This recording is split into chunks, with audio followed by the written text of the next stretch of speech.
Preview. Tahun 1957, Uni Soviet sedang menyambut hendak diluncurkannya roket satelit Sputnik 1, sebuah loncatan baru perkembangan teknologi dalam peradaban manusia. Berita itu sedemikian heboh hingga sampai ke kota Colwood, sebuah kota kecil penghasil tambang di Virginia, Amerika. Orang-orang pada mendengarkan berita tersebut, baik itu di lokasi tambang maupun di tukang cukur. Apalagi di sekolah, guru IPA pastinya akan memancing agar anak muridnya mau tertarik dengan perkembangan sains dan teknologi. Tidak terkecuali di SMA kota Colwood yang pembelajaran kelas IPA-nya dikomandoi oleh Bu Indri. Jika peluncuran itu benar-benar terjadi, maka roket Sputnik akan bisa terlihat secara kasat mata melewati bumi Amerika di langit bulan Oktober. Kabar itu juga menjadi perhatian para penduduk setempat. Maka dari itu, pada tanggal 4 Oktobernya, mereka sudah berkumpul di luar rumah untuk menyaksikan sebuah benda bikinan manusia bisa melayang mengitari bumi. Dan memang, noktah putih itu terlihat melewati bumi Amerika. Kejadian malam itu sangat membekas di benak seorang Homer Hickam, seorang remaja penduduk lokal. Mulai dari saat itu, cita-citanya agar suatu saat ia bisa membuat sebuah roket. Percobaan pertama pun dilakukan dan membuahkan sebuah hasil, hancurnya pagar kayu halaman rumahnya. Di Amerika sendiri, periode itu sering disebut sebagai Sputnik Crisis, yaitu krisis kekhawatiran akan jomplangnya gap teknologi antara Soviet dan Amerika, karena Soviet sukses dengan Sputnik 1 dan 2-nya, sementara pada saat yang bersamaan, roket pertama Amerika, Vanguard TV-3, malah amblas nggak berhasil lepas landas. By the way, Homer meneruskan interestnya untuk membuat roket. Di perpustakaan, dia melihat seorang anak kutu buku yang sangat dijauhi oleh semua siswa lain karena kelakuannya yang terlalu nerdy. Namun karena Homer lebih mementingkan obsesi roketnya, ia rela mengorbankan sosial stratanya turun di hadapan anak lain. Ia mendekati Quentin dan mengajaknya ngobrol soal roket. Rupanya anak kutu buku ini memang tahu banyak soal roket. Setelah saling sharing soal jenis chemical pemicu roket, mereka pun dengan dibantu oleh dua orang teman Homer mulai bekerja sama merakit sebuah roket di basement rumah. Namun ternyata ada satu hal penting yang kemudian muncul. Di antara mereka, nggak ada yang bisa ngelas, sedangkan hal itu adalah faktor yang penting dalam pembuatan sebuah material logam. Akhirnya Homer datang ke workshop perusahaan tambang minta bantuan Mr. Baykovsky untuk melakukannya. Jadilah roket pertama tersebut yang mereka pamer-pamerkan di kantin sekolah, di mana Pak Kepala Sekolah melihatnya dan menganggap bahwa itu adalah petasan mercon yang berbahaya. Untung ada Bu Indri yang membela mereka. Dia ngarang cerita bahwa itu adalah tugas darinya sebagai bagian dari persiapan mengikuti Science Fair yang selalu diadakan tiap tahunan. Pemenang Science Fair ini biasanya akan diburu oleh para pemberi beasiswa. Mendengar hal itu, Homer makin termotivasi untuk mensukseskan proyek roket milik mereka. Roket AUX-1 mereka siap diluncurkan di area lapang gak jauh dari lokasi tambang.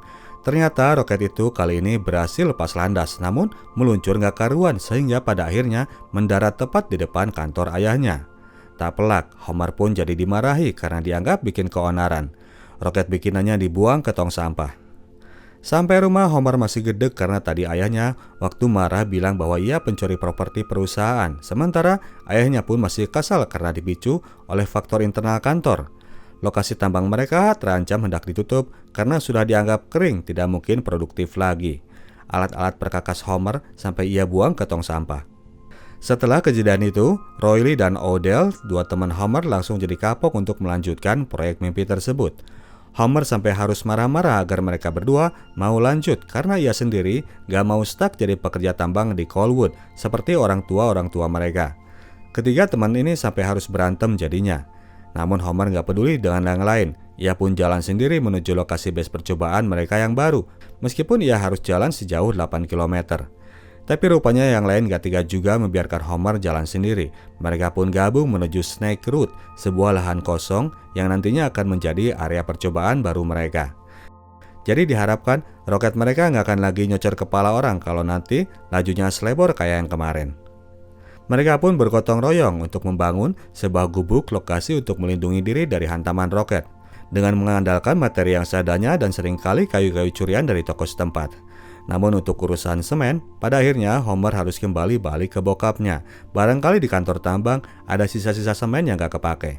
Setelah biasa debat sana debat sini, Homer pun mendapatkan jatah semennya.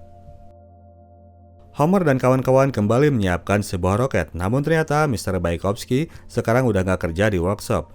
Ia dipindahkan oleh ayah Homer ke dalam gua penambangan agar bisa mendapatkan jatah uang lebih. Oleh karena itu, Homer pun ngelas ada-adanya. Roket kedua pun akan segera diluncurkan, kali ini dengan disaksikan oleh Mr. Bolden, penggantinya Mr. Baikovsky di workshop. Roket tersebut kembali meluncur dan hampir nyasar terkena sang tamu penonton. Untungnya dia berhasil selamat. Mr. Bolden kemudian menganalisa bahwa Homer butuh bahan yang lebih tahan panas untuk dipergunakan sebagai nozzle. Namun harganya ternyata udah lumayan mahal. Mereka pun akhirnya putar akal untuk bisa dapetin uang. Idenya Odell sangat-sangat mencerahkan. Ia mengajak teman-temannya untuk membongkar besi-besi pada jalur kereta api yang sudah terbengkalai. Besi-besi rongsok itu kemudian mereka jual ke penampung barang rongsokan. Melalui Mr. Bolden, mereka pun mengorder material tersebut, SAE 1020 baja batangan. Namun ternyata berurusan dengan material baru, mereka pun harus kembali mengadjust formula peluncur yang harus dipersiapkan. Beberapa roket baru mereka yang berbahan baja malah meledak dan meledak. Workshop mereka kini lebih mirip workshop pembuatan bom ketimbang pembuatan roket. Sekali waktu, roket tersebut malah hampir mengenai mereka sendiri. Setelah kemudian menstabilkan lagi ramuannya, mereka pun kembali bersiap untuk melakukan peluncuran yang kesekian. Kali ini dengan ditemani oleh Bu Indri, dan ternyata di Snake Root udah kumpul anak sekolahan lain yang ingin menyaksikan peluncuran itu. Jim, kakaknya Homer yang datang membawa teman-temannya dari geng football sekolahan. Anak-anak roket pun jadi nervous karena kali ini percobaan mereka disaksikan oleh banyak orang. Jangan sampai roketnya meledak nggak jelas kayak kemarin. Roket yang mereka siapkan kali ini tabungnya dibuat lebih besar, dimaksudkan agar tekanan temperatur tinggi tidak akan langsung meledakkan tabung yang sempit seperti kemarin. Roket mereka kali ini sukses meluncur, bahkan lurus tegak tinggi sampai fuelnya habis nggak ngesot seperti sebelumnya. Aman sudah reputasi Homer dan kawan-kawan di mata para cewek-cewek sekolahan. Mereka kini lebih optimis lagi untuk maju mengikuti science fair yang akan datang. Ulang tahun Homer, ibunya mempersembahkan sebuah surat balasan dari Dr. Warner von Braun, ilmuwan yang menggawangi proyek roket Vanguard yang sebelumnya ia simpan khusus agar ia berikan di hari itu. Homer pun senang luar biasa meskipun kembali sang bokap merusak kesenangan itu. Ayah Homer takut bahwa euforia soal roket ini hanya hayalan semu yang gak ada gunanya. Dia merasa lebih penting agar anaknya mulai mempersiapkan diri untuk bekerja jadi penambang batu bara, namun Homer kekeh menolak. Di sekolah, Bu Indri pun memberinya hadiah buku tentang pembuatan misil. Suatu hal yang ditanggapi dengan respon sinis oleh Pak Kepala Sekolah. Dia menganggap bahwa Bu Indri sudah memberikan harapan palsu kepada anak-anak. Namun Bu Indri merasa tidak mungkin kalau ia tidak memberikan support kepada anak didiknya, terutama bagi mereka yang memang benar-benar ingin hengkang dari Colwood. Sampai rumah, Homer mendapati di ruang tamunya sudah ada seorang utusan dari University of Virginia yang sengaja datang untuk menganugerahkan beasiswa kepada Jim, kakaknya. Jim berhasil lolos via jalur prestasi dalam olahraga football. Kini tantangan sangat makin dirasakan oleh Homer. Merasa ingin juga dia dibanggakan oleh ayahnya, Homer pun mengundang sang bokap untuk menghadiri peluncuran roketnya yang terbaru. Namun John Hickam, ayahnya ini, masih tetap berpendirian sama terhadap kegiatan Homer. Ia masih a priori dengan prospek sebuah penemuan yang saintifik. Si bapak ini lebih menghargai bentuk kegiatan yang real di matanya, seperti aktivitas football yang diguliti oleh Jim. Ketimbang mengabulkan keinginan Homer, ia lebih fokus pada masalahnya di kerjaan. Padahal percobaan roket tim The Rocket Boys kali itu benar-benar mantap. Roketnya bisa melayang di udara selama 12 detik dan terjun gak jauh di daerah hutan yang masih dekat dengan tempat lokasi peluncuran. Seorang wartawan bahkan datang untuk melakukan wawancara. Esoknya berita tentang tim roket dari sekolah Colwood dimuat di koran tersebut. Sontak hari itu, Homer jadi orang yang paling banyak dicari selain oleh para cewek, namun juga ternyata oleh polisi. Rupanya pada malam harinya terjadi kebakaran hutan di wilayah dekat areal peluncuran roket, dan polisi menemukan sebuah roket di areal kebakaran tersebut. Mereka menduga bahwa itulah penyebab terjadinya kebakaran. Tim The Rocket Boys ditahan oleh polisi di bawah supervisi Pak Kepala Sekolah. Sia-sia Bu Indri mencoba untuk membela. Homer dan kawan-kawan digiring ke kantor polisi meskipun pada akhirnya mereka nggak dimasukkan ke penjara setelah dijemput oleh orang tuanya masing-masing. John makin kesal sama anaknya. Selain dia memang gak approve sama kegiatan itu, sekarang kegiatan tersebut malah bikin masalah pula.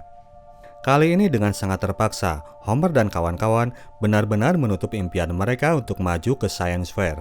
Bersama-sama, mereka secara resmi menutup pangkalan roketnya. Suatu malam terjadi sebuah insiden di lokasi tambang.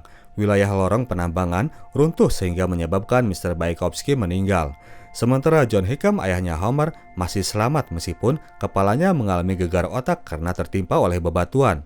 Walhasil, John harus beristirahat sehingga pada akhirnya harus ada di antara anak-anaknya yang turun kerja untuk menopang kehidupan keluarga. Mereka ini sepertinya semuanya buruh harian. Jim kemudian menawarkan diri, namun ibunya dan Homer menyayangkan kalau Jim harus mengorbankan beasiswa yang sudah didapatnya. Pada akhirnya, Homerlah yang kemudian turun untuk berkorban. Pak kepala sekolah pun sangat mudah memberikan izin apabila seorang muridnya hendak masuk kerja ke lokasi tambang, meskipun keputusannya itu sangat bikin kecewa Ibu Indri. Mulailah dari sana, Homer masuk ke wilayah yang sebelumnya sangat anti untuk ia masuki, gua penambangan batu bara di dalam perut bumi. Untuk beberapa waktu, Homer menjalani kehidupan barunya, sementara ayahnya masih dalam masa penyembuhan. Sewaktu-waktu, teman segengnya datang untuk menengoknya di kala jam makan siang untuk membawakan seblak dan ais kopi boba. Kehidupan sehari-hari keluarga Hickam untuk sementara waktu bisa tertolong berkat pengorbanan Homer. Homer yang sudah terbiasa kerja akhirnya memutuskan untuk meneruskan pekerjaannya di tambang dan melupakan sekolah. Hal itu bikin kecewa ibunya, namun ternyata malah bikin senang ayahnya yang mendambakan ada seorang penerus sebagai keluarga penambang batu bara. Untuk pertama kalinya, John kini merasa bangga terhadap Homer. Pada akhirnya, kesehatan John pun mulai membaik dan dia mulai lagi masuk kerja ke lokasi penambangan. Akhirnya ia punya kesempatan langsung untuk berada satu lokasi kerja bersama anaknya.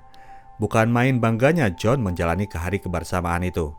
Ia kini merasa yakin bahwa Homer akan menjadi penerusnya di lokasi penambangan.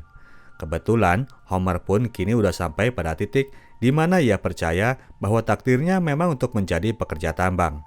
Angan-angan untuk pergi keluar dari Colwood sudah ia kubur dalam-dalam. Suatu hari, ibunya Homer mendengarkan kabar yang menyedihkan soal Bu Indri. Homer langsung datang untuk menjenguknya. Rupanya ibu gurunya itu telah terkena penyakit kanker ganas. Dalam kondisinya yang riskan itu, Bu Indri masih tetap mensupport Homer agar terus mengejar mimpinya dan tidak stuck untuk menjadi pekerja tambang.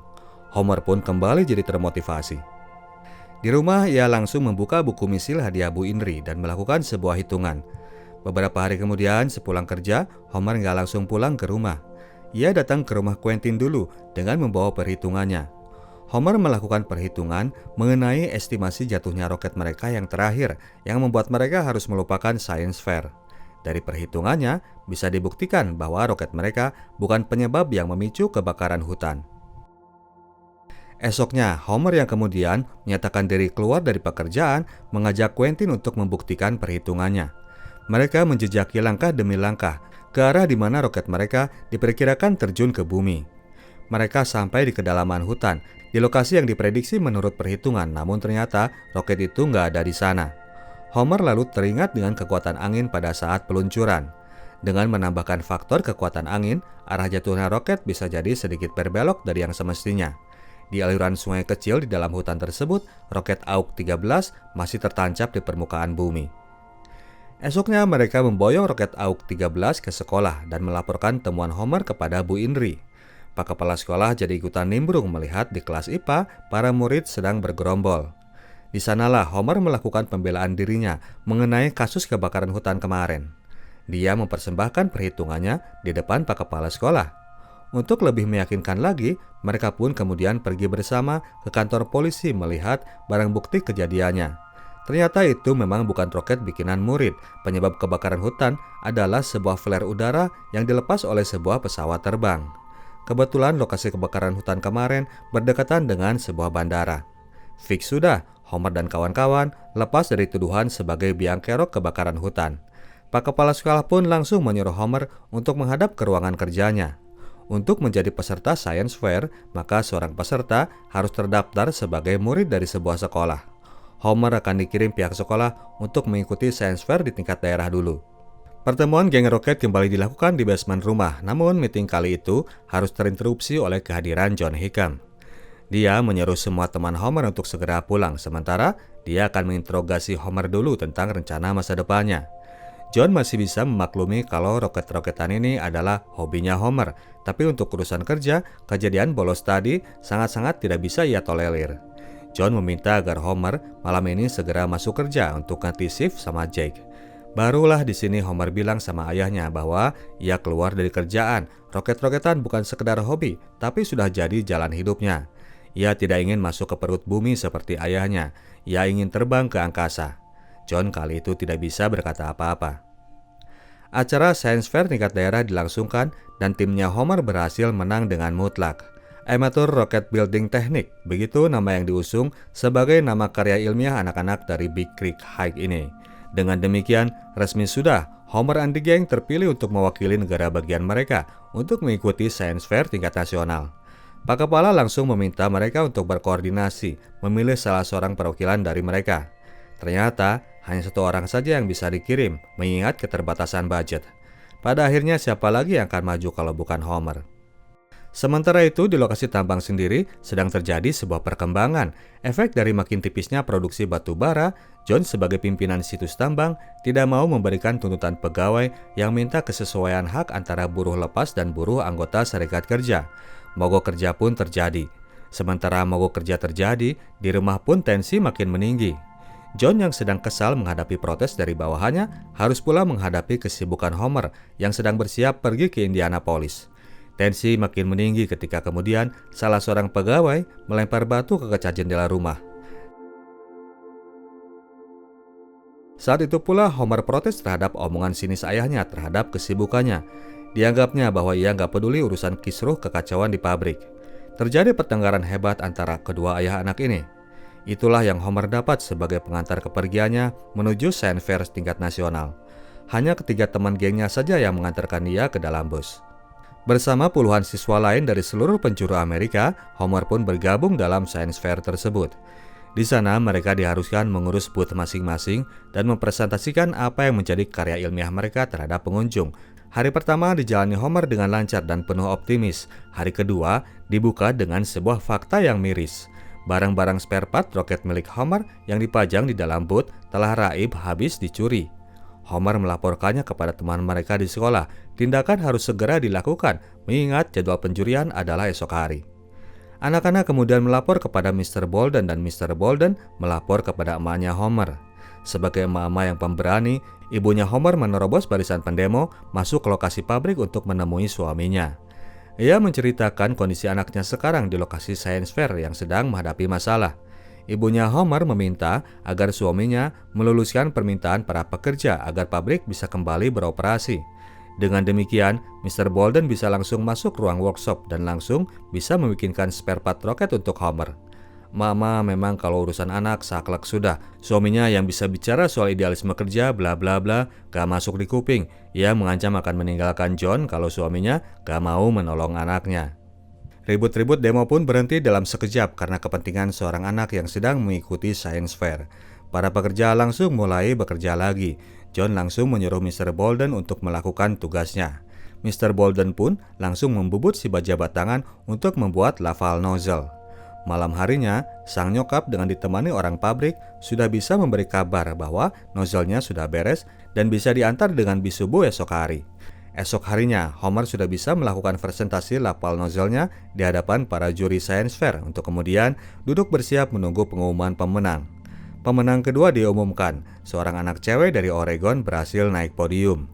Pengumuman berikutnya mengumandangkan nama keempat anak Big Creek High yang dinyatakan sebagai juara pada acara Science Fair tahun 1957-58 tersebut. Homer pun naik panggung untuk menerima medali penghargaan dari panitia dan turun dengan disambut hangat oleh para peserta lain dan beberapa perwakilan dari pihak universitas. Salah seorang di antaranya ternyata adalah Dr. Werner von Braun yang menyalami Homer, meskipun orangnya sendiri nggak sadar udah disalami oleh idolanya. Homer pun sampai di Colwood dan disambut bak juara dunia oleh ibu, teman, dan warga kotanya. Namun dari keriuhan itu, ia nggak melihat Bu Indri. Ternyata ibu guru yang sangat berpengaruh itu penyakit kankernya udah makin kronis. Ia kini harus mendapatkan perawatan khusus di rumah sakit. Bu Indri ini adalah Freda Riley dan penyakit yang dideritanya adalah Hodgkin disease yang sangat sulit untuk ditangani. Ia pun meninggal beberapa bulan kemudian karena penyakitnya tersebut. Setelah rilis film ini, namanya kemudian diabadikan sebagai nama penghargaan bagi guru yang mampu membawa pengaruh kepada anak muridnya sehingga muridnya itu berhasil mencapai sesuatu. Freda Riley Award. Selain Bu Riley alias Bu Indri tadi, ada satu orang lagi yang gak ikut menyambut Homer di pangkalan bis. Orang itu adalah John, ayahnya sendiri. John meskipun masih menahan gengsi, ia memberikan selamat atas prestasi anaknya. Homer tentu saja senang, sekalian momen itu ia manfaatkan juga untuk mengundang ayahnya agar ia menyaksikan peluncuran roketnya yang baru yang udah dipersiapkan sebelumnya oleh timnya. John gak mau janji, ia cukup memberi selamat saja atas pencapaian Homer yang juga sudah berhasil bertemu dengan pahlawannya. Homer merespon bahwa orang yang ia idolakan dan orang yang ia anggap pahlawan sangat jauh-jauh berbeda. Selama ini, ia tidak pernah menganggap Dr. Van Braun adalah pahlawan. Ayahnya lah pahlawan dia yang sesungguhnya. Roket terbaru dari The Rocket Boys kali ini tidak memakai nama AUKA sebagai label dari roketnya. Mereka memakai nama Bu Indri sebagai tribut mereka terhadap guru yang sudah sedemikian menginspirasi. Anak sekolahan dan warga kota sudah bersiap untuk menyaksikan peluncuran roket terbaru ini. Dalam orasinya sebelum peluncuran, Homer ingin memberikan dedikasinya untuk orang-orang yang selama ini telah membantunya mewujudkan impiannya. Almarhum Mr. Bykowski, Mr. Bolden, Ibu Indri, dan ibunya serta ayahnya yang juga akhirnya mau untuk menyempatkan diri menghadiri undangan Homer. Ayahnya juga diberi kehormatan sebagai orang yang akan memijit tombol peluncuran dan roket itu kini meluncur jauh bermil-mil keluar angkasa.